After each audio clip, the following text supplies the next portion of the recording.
আসসালামু আলাইকুম বশির ভাই, কেমন আছেন? ইনশাআল্লাহ ভালো আছি ভাই। আজকে দেখি হাতে সুন্দর টেন পাখি। জি ভাই, দুইটা, একটা লরি একটা সানকুনুর। লরি একটা সানকনুর। বয়স কত হবে এই দুটার? এগুলো আপনার সানকুনুরটা 50 দিন আর লরিটা 55 দিনের মতো হয়েছে। 50 দিন।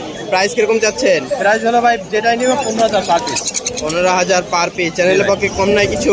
আসলে ইনশাআল্লাহ কিছু ইয়া দিব, এটা এখন বলবো না আর কি। রেসপেক্টটা দেখেন দর্শক, একদম সেই কালার। এখানে কিছু ককাটেল দেখতে পাচ্ছি। ককাটেল লুটিনো পালের বাচ্চা ভাই। লুটিনো পাওয়ালের বাচ্চা। বয়স কতদিন হবে? লুটিনো পালের বাচ্চা এগুলো 1 মাস। 1 মাসের মতো বয়স। আচ্ছা, প্রাইস কিরকম যাচ্ছেন? প্রাইস হলো ভাই 2000 টাকা পার পিস। 2000 টাকা পার পিস। এখানে সানকনুর দেখতে পাচ্ছি, দুইটাই টেম করা ভাই। দুইটাই টেম প্লাস মনে হচ্ছে তো জোড়া মিলে গেছে অলরেডি। আচ্ছা,